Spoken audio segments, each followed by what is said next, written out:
menyebut Kamboja, bayangan kita mungkin akan terbawa ke area pemakaman. Anda tidak salah, pohon yang satu ini memang kerap kita jumpai di pemakaman umum, terutama di Pulau Jawa. Bunga-bunga putihnya seolah menjadi penanda dari sudut-sudut pemakaman. Begitu eratnya Kamboja dan pemakaman, konon terdapat mitos, pohon ini mampu menjadi pemanggil roh sekaligus menjadi peneduh jasad-jasad yang telah meninggal. Apakah benar demikian? Uniknya, pohon ini sebenarnya bukanlah tanaman asli Nusantara. Bunga yang ditemukan Charles Plumier, pakar botani Prancis ini, berasal dari daratan Amerika Tengah.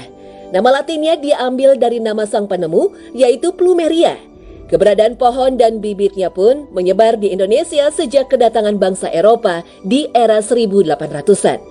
Beberapa pendapat mengatakan karakteristik pohon Kamboja memang cocok untuk ditanam di pemakaman. Tetapi bukan karena unsur mistis. Dilansir dari gardeningknowhow.com, pohon Kamboja ini punya keunikan tersendiri dibanding pohon lainnya. Pohon ini akan merontokkan bunganya sebelum layu dengan masih menyimpan wangi yang optimal. Sehingga, meski tak ada orang yang datang, area kuburan akan tetap tertabur bunga dan menyebarkan aroma wangi Kamboja. Di lain sisi, jasad dalam kuburan akan membusuk secara organik dan membuat tanahnya sangat subur. Jadi, bisa dikatakan pohon Kamboja di kuburan adalah bentuk siklus pemupukan dan pengendalian aroma yang terus berputar. Hal itulah yang mendasari nenek moyang kita menanam Kamboja di area perkuburan. Banyak orang nanam itu di kuburan, lalu lama-lama muncul keyakinan bahwa itu tanaman untuk di kuburan, misalnya bisa jadi seperti itu, Mas. Ya jasad itu bisa juga semacam pupuk jadinya kan gitu. Sehingga kalau Kamboja yang tumbuh di kuburan kan juga biasanya lebat-lebat kan subur.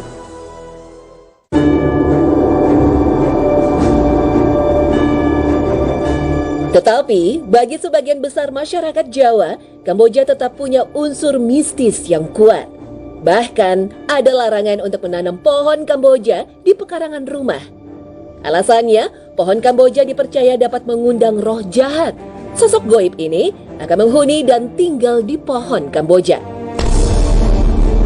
Ada semacam anjuran ya atau larangan atau apapun namanya ya, ketentuan ya, jangan menanam pohon Kamboja itu di depan rumah misalnya, karena pohon Kamboja itu biasanya adanya di kuburan kan begitu.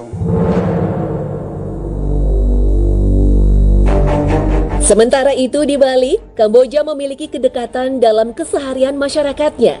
Banyak warga Bali menanam Kamboja di pekarangan sekaligus area persembahyangan. Bunga Kamboja juga digunakan sebagai salah satu sarana persembahyangan umat Hindu di Bali. Nah, pada prinsipnya umat Hindu setiap hari membutuhkan bunga. Tiada lain adalah bunga Kamboja. Bunga Kamboja ini bisa dipakai untuk merangkai canang. Ketika bunga Kamboja ini sudah ditata, dirangkai untuk membuat canang, setelah itu itulah yang dipakai untuk mengaturkan bakti atau sembah bakti Kadapani Sang Hyang Widiwasa atau para leluhur semuanya. Bunga Kamboja dalam masyarakat Bali juga menjadi perlambangan dari Dewa Siwa. Bunga Kamboja diletakkan tersembul pada ujung kedua telapak tangan yang ditangkupkan pada saat persembahyangan. Siwa itu fungsinya merubah, mentransformasi dari yang ada menjadi tidak ada. Gitu kan. Di samping itu kan bunga dia memiliki filosofi karena harumnya gitu kan. Kemudian dia juga memberikan keningan, kebahagiaan demikian. Karena dari harum kita kan sembahyang mengagungkan Tuhan, mengharumkan nama-nama Tuhan gitu loh. Sang pemimpin upacara peribadatan juga memegang bunga Kamboja saat membunyikan lonceng atau genta. Setelah selesai beribadah, bunga biasanya diletakkan di atas kepala, pada bagian rambut, atau bisa juga diselipkan di telinga. Nah, itu adalah sebagai bukti pertama kita selesai sembahyang. Yang kedua, untuk menambah berserinya orang yang telah selesai bersembahyang. Karena kita percaya setelah kita sembahyang kan kita sudah mendapatkan anugerah dari semua permohonan kita kepada Tuhan, kan demikian. Dan setelah diberi anugerah, masa kita masih kuyu, kucup segala macam dan masih kucal gitu kan. Nah disimbolnya lah dengan bunga sehingga orangnya berseri, dia tambah cantik, dia tambah ganteng, bagus. Gitu.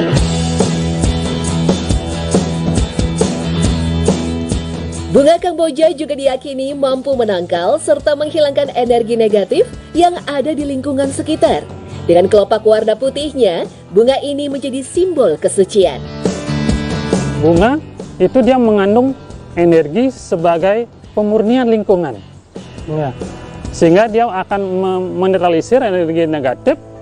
Nah, di mana ada bunga bersangkutan itu akan terjadi secara alami begitu.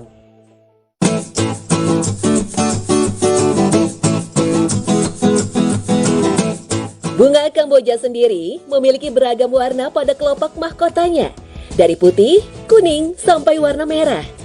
Pada umumnya, Kamboja memiliki jumlah kelopak ganjil, yaitu 5. Ada kepercayaan yang berkembang, jika mendapat bunga Kamboja berkelopak genap, 4 atau 6, nasib baik konon akan datang menyertai. Kalau mahkotanya 4, ini biasanya karena dianggap jarang, inilah dimitoskan. Misalnya taruh di dompet gitu kan, biar duitnya nanti berlipat-lipat gitu kan, karena dia bunga Kamboja dianggap memang menarik rezeki. Tapi secara aplikasinya sebenarnya dengan menaruh bunga Kamboja yang mahkota 4 di dompet, kita kan diingatkan untuk bagaimana caranya mengembangkan uang ini gitu kan, supaya berlipat ya menjadi banyak. Apakah dengan investasi, apakah dengan kerja yang lebih bagus, kan demikian.